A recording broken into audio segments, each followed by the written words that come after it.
किशोरी जी को सबसे ज्यादा प्रिय लगता है ठाकुर जी का नाम। हमारे ब्रज की कई लीलाओं में ऐसा आता है कि श्याम सुंदर जब गैया चराने जाते हैं तो गैया चराना प्रारंभ करते हैं श्री राधा श्री राधा श्री राधा कहते हुए, लेकिन जब लौटते हैं तो अपने ही नाम बोलते रहते हैं, कृष्ण मधुसूदन माधव मुरारी। सब रे ग्वाला के अरे लाला अपनो ही नाम गारो है। तो बोले तो ना पतो, मैं राधा राधा कहूं वासे मुंह को सुख मिले, लेकिन मैं अपनो नाम जब गाऊं ना तो मेरो नाम सुन के श्री जी को सुख मिले, या मैं उनको सुख देवे के काजे गा रहा हूं। तो ठाकुर जी अपना ही नाम गाने लगते हैं क्योंकि श्री जी को अच्छा लगता है। ऐसे ही श्यामाजू वे जब निकुंज में प्रवेश करती हैं ठाकुर जी का नाम गाती हैं, पर निकुंज में जब विचरण करती हैं तब अपना ही नाम गाती हैं, अपने ही नाम उच्चारण करती हैं किशोरी जी। क्यों? क्योंकि श्याम सुंदर को भाता है। तो किशोरी जी को नित्य ठाकुर जी का नाम सुनना इतना प्रिय लगता है। कृष्ण नाम जबते श्रवण सुनोरी आली, भूली री भवन में तो बाबरी भई रे।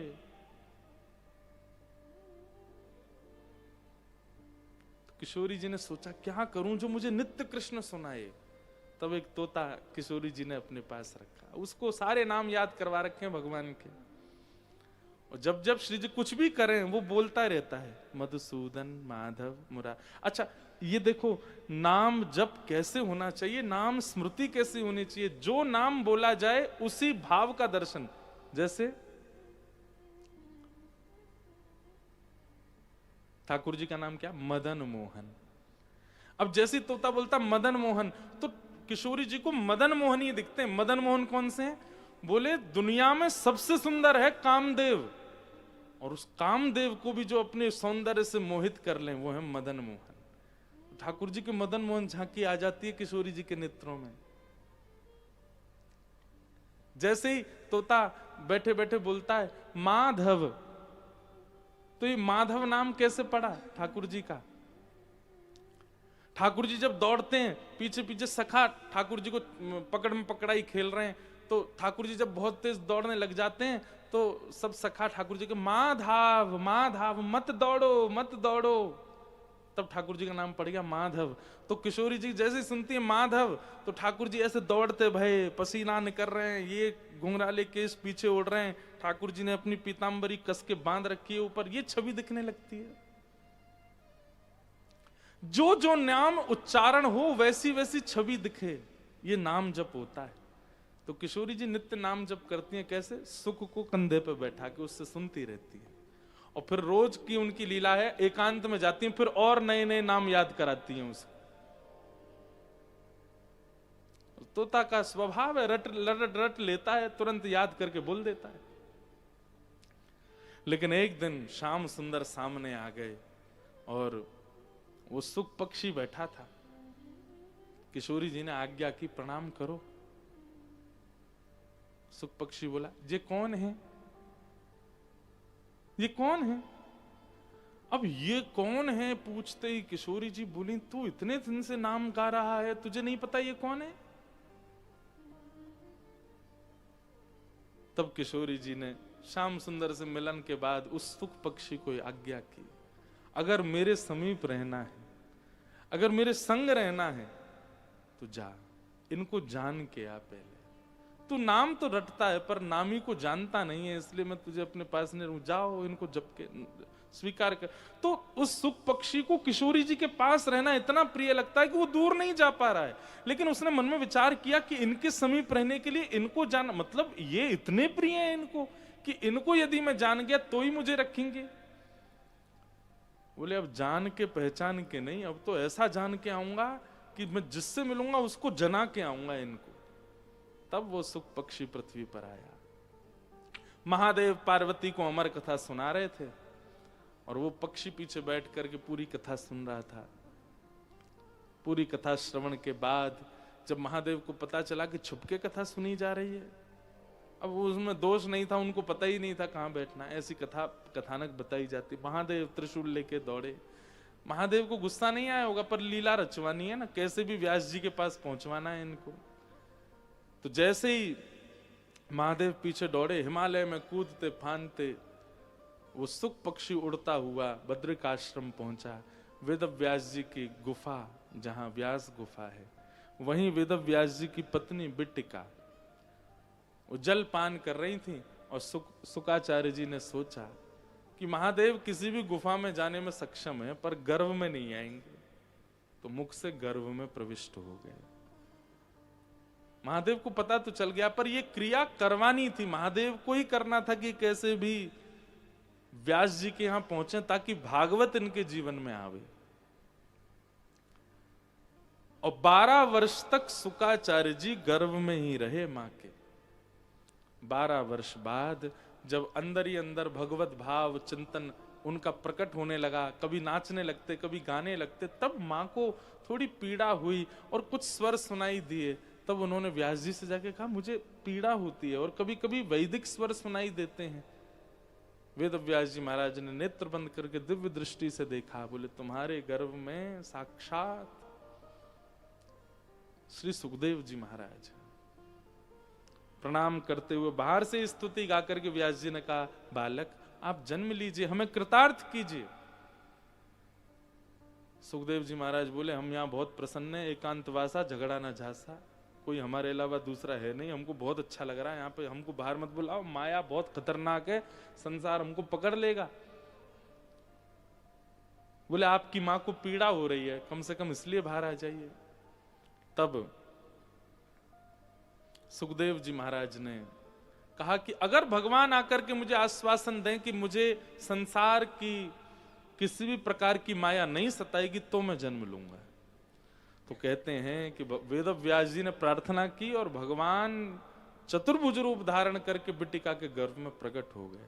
और प्रकट होकर के सुखदेव जी से कहा, आपका जन्म माया में फंसने के लिए नहीं, माया में फंसों को उबारने के लिए हुआ है। आप किशोरी जी के सानिध्य में रहे हैं, अब आप कृपा करके इन पिता माता के गर्भ से जन्म लीजिए और संसार का उद्धार कीजिए, माया नहीं सताएगी। तब सुखदेव जी का प्रादुर्भाव हुआ। हाथ जोड़ के सब प्रणाम करो। यम प्रव्रजन तमनुपेत अपेत कृत्यम द्वैपायनो विरह कातर्या जुहाव पुत्रेति तन्मयतया तर्वोभिनेदो तम सर्वभूत हृदयं मुनिमानतोस्मि। बोलो सुखदेव जी महाराज की। सुखदेव जी प्रकट हुए और जन्म लेते ही वन में चले गए, माता पिता के पास नहीं रुके। वेद व्यास जी महाराज ने जब भागवत की रचना की तो उनके चित्त में एक ही नाम आया इसके प्रचार के लिए, मेरा पुत्र सुखदेव, जो वन में जा चुका है निर्गुण निराकार ब्रह्म की उपासना में। तब छोटे छोटे बालकों को भागवत के कई भगवान के रूप श्रृंगार के श्लोक याद करा करके वन में भेजने लगे। जाओ वन में जाकर के जब तुम तुलसी पत्र आदि तोड़ते हो जोर जोर से गाया करो, और कोई बटुक बालक आकर के कहे कि ये श्लोक कहां से मिले, उसको लेके मेरे पास आना, क्योंकि जानते थे रसिक है सुखदेव, भागवत जी के श्लोक सुन के खिंचा चला आएगा। बालक जाते दिशाओं में जाकर के भागवत जी के श्लोक गाते। एक बालक गा रहा था, वरहा पीड़म नटवर वपु कर्णयो कर्णकारम विभ्रदवासः कनक कपिसम वैजयन्तीं च मालां रंध्रान् वेणुमधर सुधया पूरयन् गोपवृन्दै वृंदारण्यं स्वपदरमणं प्राविशद गीत कीर्ति। इस श्लोक में भगवान के स्वरूप का वर्णन है। आप लोग अगर कर सकें तो मनी मन जो मैं भाव बताऊं उसका चिंतन कीजिएगा, आप सबको ठाकुर जी का दर्शन होगा। कैसे हैं ठाकुर जी? बोले बरहा पीड़म नटवर वपु, जिन्होंने अपने मस्तिष्क पर मोर पंख का आपीड़ यानी कि मुकुट पहना है। कैसा पहना है? टेढ़ा पहना है, सीधा नहीं पहना। मुकुट टेढ़ा पहनते हैं ठाकुर जी। अब टेढ़ा क्यों पहनते हैं? निकुंज की एक लीला है कि किशोरी जी जब चलती हैं तो नंगे पांव चलती हैं, और धूप का प्रकाश जब किशोरी जी के चरणों में पड़ता है तो लाल जी को यूं लगती है मैं कहा करूं। तो ठाकुर जी कभी पत्ते की ओट लेते हैं, कभी कोई छतरी बना देते हैं पत्तों की, वो ले, तो किशोरी जी कहती हैं हमको अच्छा नहीं लगता, आप ऐसे छतरी लेके चलो। ठाकुर जी बोले कहा करें, इनके चरणन में ये प्रकाश जावे मोह पीड़ा होवे। तो ठाकुर जी ऐसे मुकुट पहन के आते हैं कि जैसे किशोरी जी के बगल में चलते हैं तो मुखमंडल ही ऐसे घुमाते रहते हैं कि कहीं से भी सूर्य का प्रकाश आए तो वो मुकुट में ही रुक जाए, किशोरी जी के चरणों में ना जाए। जहां जहां चरण पड़त प्यारी जू के, तहां तहां मन मेरो करत है छाऊं। हमारे हरिदासियों का पद है, इसलिए ठाकुर जी मुकुट पहनते हैं। तो बरहा पीड़म, मोर पंख का मुकुट पहना है। कर्णयोः कर्णकारम, इतना सुंदर वर्णन हमारे पूज्य नाना जी करते थे इस श्लोक का कि लाल जी एक ही कान में पुष्प पहनते हैं, यहां पुष्प घुसा लेते हैं और यहां पुष्प लगा करके फिर ठाकुर जी चलते हैं, और फिर थोड़ी देर बाद ठाकुर जी उस पुष्प को निकालते हैं तो ऐसे निकाल के ऐसे नहीं पहनते हैं, ऐसे निकाल के उछालते हैं आकाश में, और फिर जब वो नीचे आता है तो ऐसे कर लेते हैं तो वो यहीं आके अड़ता है।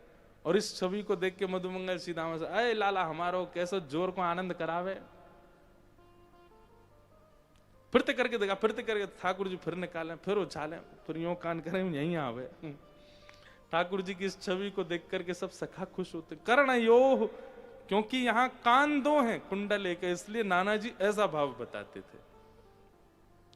कर्णयोः कर्णकारम विभ्रदवासः कनक कपिसम, ठाकुर जी की वस्त्र कैसे? बोले सूर्य को भी लज्जा हो जाती है ठाकुर जी की पीतांबरी देख करके। वही जयंतीम च मालाम, ठाकुर जी लंबी माला पहनते हैं। श्री अंग पर ठाकुर जी गले से लेकर के चरणों तक स्पर्श करने वाली माला पहनते हैं। क्यों? क्योंकि ठाकुर जी वृंदावन में पादुका नहीं पहनते। वृंदावन में हमारे ठाकुर जी श्याम सुंदर पादुका नहीं पहनते, और इसी कथा को सुनकर के कितने सारे वैष्णव बालक है जो वृंदावन में जब जाते हैं पादुका नहीं पहनते। हमारे ठाकुर जी जहां नंगे पांव रहे हम कैसे पहने? तो ठाकुर जी जब नंगे पांव वृंदावन में घूमते हैं तो लाला मधुमंगल सीदामा और कई सखा कई गोपियां इतनी माला, बड़ी बड़ी माला पहना देती हैं, लाला के नीचे तक लटके सब। क्यों? क्योंकि ठाकुर जी जब उनको स्पर्श करते हुए ठोकर लगाते हुए चलते हैं तो पुष्प टूट करके आगे गिर जाते हैं, और जहां जहां ठाकुर जी चरण रखते हैं वहां वहां पुष्प आकर के कोमलता का अनुभव कराते हैं। क्योंकि पादुका तो पहनी ही नहीं है, इसलिए पुष्पों से ही सही ठाकुर जी को सुख मिल। अच्छा, इसके पीछे एक और भाव है। कई गोपियां ऐसी हैं जो ठाकुर जी के छिप के दर्शन करती हैं नित्य लीला के, उनको कैसे पता चले कहां गए हैं? तो इसलिए लंबी माला पहन के ठाकुर जी पुष्प तोड़ते भये जाते हैं ताकि उनको देख देख करके गोपियां पीछे से आ जाएं और ओट में कहीं बैठ करके लाला की पूरी लीला देखें। अब कहा कर रहे हैं, क्योंकि प्रकट रूप में आ जाएंगी तो सखा सबरे गारी गलौच करेंगे, लड़ेंगे, झगड़ेंगे, भगा देंगे उन्हें। तू क्या कर रही है यहाँ पर, चल भग यहाँ पे। इसलिए कई जैसे महाराष्ट्र में उनको कहते हैं पुरंदर, जो वन की कई गोपियां हैं ना, जो वन में ही रहती हैं, जो वन में ही निवास करते हैं, ऐसे कई पुरंदर होते हैं जिनको शहरों में या गांव में कोई काम नहीं है, कोई अभिप्राय नहीं, वो वन में ही रहते हैं, वन में ही निवास करते हैं, फल खा करके जीवन निर्वहन करते हैं, किसी पेड़ पे ही ऊपर उनका छोटा छोटा घर होता है, वहीं रहते हैं। तो ऐसे कई ब्रज की वन सघन वनों में भी गोपियां हैं, वो ठाकुर जी को देखने के लिए कैसे पहुंचे, कहाँ है ठाकुर जी? तो उनके लिए ठाकुर जी चिन्ह के रूप में लंबी लंबी माला पहन के तोड़ते हुए जाते हैं पैरों से, ताकि देख के वो गोपियां आ जाएं। वही जयंतीम च माला रंध्रान वेणु अधर सुधया, अपनी कोमल उंगलियों से जो वेणु का नाद कर रहे हैं, प्राण पिरो रहे हैं, और जब जब पलक खोलते हैं बंद करते हैं, खोलते हैं बंद करते हैं, तो मानो जैसे उस बांस ने बड़ी पीड़ा सह करके भगवान के अधरों को पाया है, ठाकुर जी उसके लिए पंखा जल रहे हैं। इस श्लोक को जैसे ही हिमालय में बैठे हुए सुखदेव जी ने सुना, सुनते ही ये छवि प्रकट हो गई सुखदेव जी के हृदय में। दौड़े उस बालक के पास, बोले ये बालक कौन है, ये मोर मुकुट पहन करके चल रहा है, ये कौन है, ये इतनी सुंदर वंशिका नाद कर रहा है, मुझे ऐसा लगता है मैंने कहीं तो देखा है इसको, ये इसका कुछ तो संबंध है मेरे साथ में, इसके बारे में मुझे और बताओ, ये किनका पुत्र है, ये किनका सखा है, ये किनका बेटा है, और थोड़ा इसके बारे में मुझे कहो ना, मुझे क्यों रोना आ रहा है उसका चिंतन करके, तुम गा रहे हो और मेरे चित्त में भाव उमड़ रहे हैं, कौन है ये, इसके बारे में बताओ ना मुझे। गोपियों जैसी स्थिति हो गई सुखदेव जी की। अब तो एक एक अंग चाहता है उनसे मिलना जिनके बारे में अभी सुना है। केवल एक श्लोक। बालकों ने कहा हमको तो एक ही श्लोक आता, पर हमारे गुरुजी पे तो 18,000 श्लोक हैं, चलो। और तब सुखदेव जी महाराज आए, जैसे ही देखा मेरे पिता ही हैं वेदव्यास जिन्होंने इस ग्रंथ की रचना की, चरणों में प्रणाम करके कहा कि मुझे पढ़ाइए। तब वेदव्यास जी ने सुखदेव जी को भागवत जी प्रदान की। भागवत जी का अध्ययन करने के बाद श्री सुखदेव जी महाराज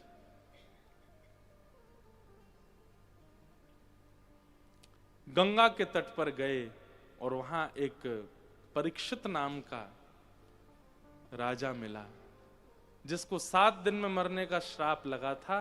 सुखदेव जी ने वही भागवत की कथा परीक्षित को सुनाई।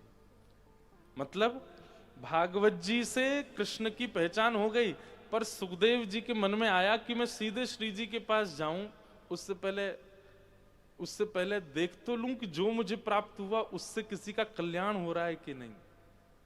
तभी उनको परीक्षित जी प्राप्त हुए और 7 दिन तक परीक्षित को कथा सुना करके उनके जीवन का उद्धार किया। फिर उसके बाद श्री शुकाचार्य जी श्री जी की सेवा में ही चले गए। हमारे जयपुर में एक स्थान है सरस निकुंज, वहां के वार्षिक उत्सव में गत वर्ष भी मैंने कथा की, इस वर्ष भी है। हमको भक्तमाल उन्होंने ही कहने को आज्ञा की। वहां श्री शुकाचार्य जी सुख सखी के रूप में हैं किशोरी जी की सेवा में। तो ऐसा कहते हैं, ऐसा मानते हैं कि भागवत का वाचन और अध्ययन करने के बाद फिर श्री जी ने उनको स्वीकार किया कि अब तुम नाम भी जानते हो और जिसका नामी को भी जानते हो। कृष्ण मधुसूदन मोहन मुरारी कौन है अब तुमको पता है, अब तुम मेरे साथ रहो। तब सुखदेव जी को सेवा में सहचरी रूप में प्रदान लिया। प्रश्न उठा महाराज ये परीक्षित कौन है और इनको 7 दिन में मरने का श्राप क्यों लगा, कृपा करके विस्तार से बताओ। और यहां से महाभारत का प्रसंग प्रारंभ होता है कि यदा मृधे कौरव संजयानाम वीरे स्वथो वीर गतिम गतिषु ब्रकोदरा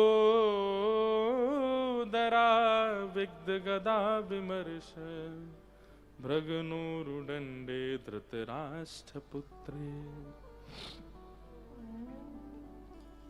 परीक्षित बंधु, मैं भी परीक्षित हूं, आप सब परीक्षित हो, हम सब परीक्षित ही हैं,